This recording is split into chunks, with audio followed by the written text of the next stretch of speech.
The individual and society exist in a continual battle of interest, illuminating their conflict as an inevitable dynamic between the two. William Shakespeare's The Merchant of Venice and George Orwell's A Hanging both discuss justice as a fickle concept whose subjective nature can expose the clash between a biased society and the views of the individual. Whilst The Merchant of Venice depicts prejudice as a volatile force that publicly clashes society with the individual, A Hanging warns of deep-seated biases from subtly fueling the same destructive relationship. A Hanging and The Merchant of Venice explores how the ambiguous nature of justice can foster conflict between society and the individual. During early 17th century England, Protestant Christianity would have been the core worldview where justice was based on. This reliance on religious beliefs is evident in The Merchant of Venice, where the Venetians lecture to the Jewish merchant Shylock that the Christian virtue of mercy is fundamental to Venetian law. In court, Portia preaches that we do pray for mercy, and that same prayer doth teach us all to render the deeds of mercy. This generous attitude towards mercy will be contradicted when Portia later punishes Shylock for attempted murder, stating, "Down, therefore, and beg mercy." The imperative verbs of down and beg creates a condescending and merciless tone that contrasts with Portia's earlier praise of mercy. These inconsistent applications of mercy depict the vulnerability of the individual when justice is held to the subjective whims of a biased collective. The law may appear to an individual as the objective standard to deliver justice, though this can clash with the subjective views of society. A Hanging similarly discusses the ambiguity of justice where it draws on Orwell's past in British-ruled Burma during the 1920s.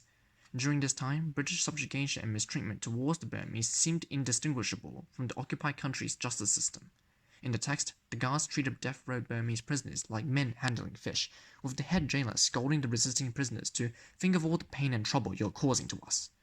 The imperative verb of think reveals the guards' belief that their mistreatment to the prisoners is justified, reinforced by the simile that compares the prisoners to captured fish. In contrast, the text includes a prisoner along with a guard dog that made a dash for the prisoner and tried to lick his face.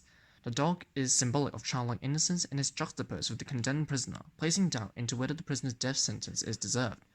The contrasting views towards the prisoner's guilt challenges the assumption that justice can be objectivized by society's laws.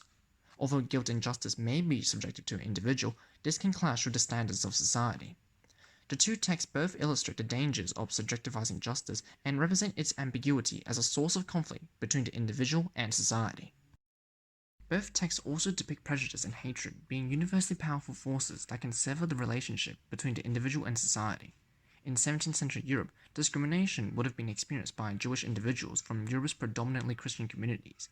An example from the play is during Salario and Salanio's gossip about Shylock's reaction at losing his daughter and wealth, when Salanio refers him as the villain Jew and the dog Jew. This prejudice towards Shylock's Jewish heritage would culminate into the Venetian law legally branding him as an alien, despite him having lived in Venice as a citizen. The slurs and exaggerated parodies from Salanio against Shylock's Jewish background represents the deep-rooted anti-Semitic tendencies of the Venetian society in the play.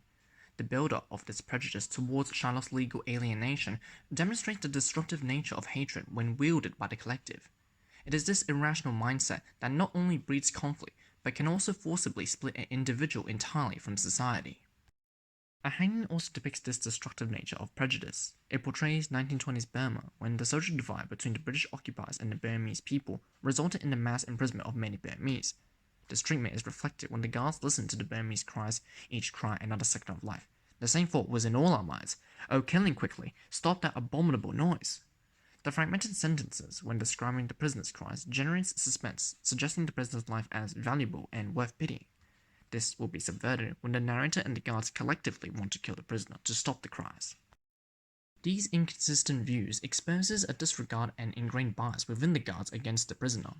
It is from this that the subtle power of ingrained prejudice is portrayed in being able to encourage the biases of the collective at the expense of excluding the individual.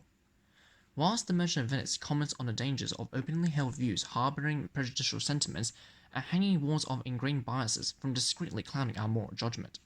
Despite their different representations, both texts stress how the illogical nature of hatred and prejudice can tear apart the individual from society. The Merchant of Venice and A Hanging explores the dangerous relationship between society and the individual. The ambiguity of justice can be weaponized to enforce the subjective views of the masses, while prejudicial sentiments can alienate those who don't conform to such beliefs. It's from this that both texts reveal the destructive conflict between society and the individual.